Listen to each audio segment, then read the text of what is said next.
ఓం నమో భగవతే వాసుదేవాయ. ఓం నమ శివాయ. ఒకరోజు దేవుడికి బాగా విసిగెత్తింది.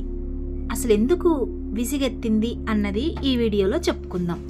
అలాగే నా యూట్యూబ్ ఛానల్ని సబ్స్క్రైబ్ చేస్తున్న అందరికీ ధన్యవాదాలు.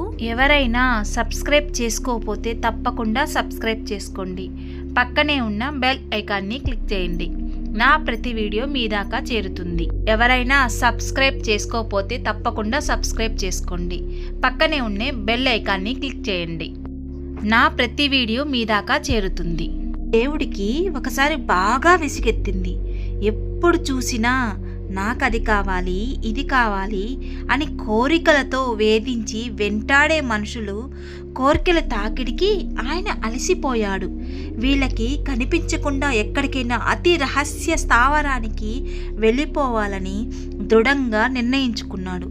తనకి బాగా సన్నిహితుడైన అంతరంగులకు సంప్రదించాడు.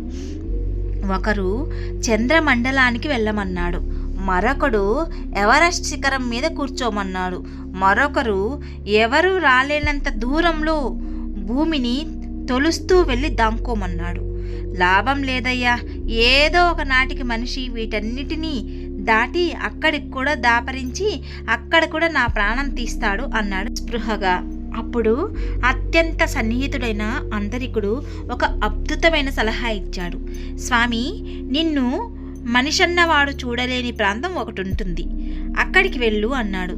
అవునా, ఎక్కడుంది అని కుతూహలంగా అడిగాడు స్వామి. ఇంటిలోనే స్వామి అని చిరునవ్వు నవ్వి అదే అతను మనసు అన్న ఆ అంతరంగిక సలహాదారు వంక ఆశ్చర్యంగా చూశాడు.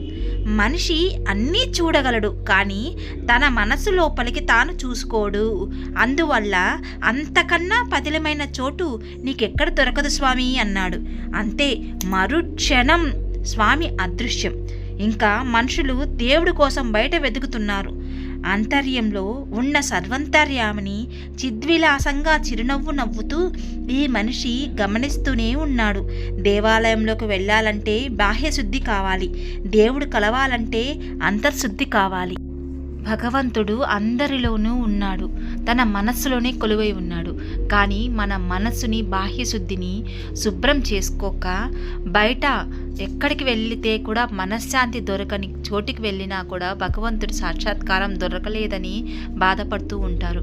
మన అంతరంగంలోనే భగవంతుడు ఉన్నాడని నమ్మి మనముగా భగవంతుడు ఎక్కడ బయటెక్కడో లేడు, మనలోనే ఉన్నాడు.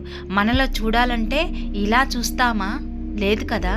మనలో ఉండే అహంకారము, బుద్ధి, చాపల్యము అన్నీ, మనలో ఉండే చెడు అన్నీ కూడా పోగొట్టుకోగలిగితే, దైవ మార్గాన్ని ఎంచుకోగలిగితే భగవంతుడు మనలోనే కనిపిస్తాడు.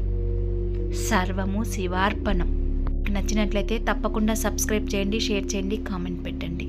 సర్వేజన సుఖినో భవంతు.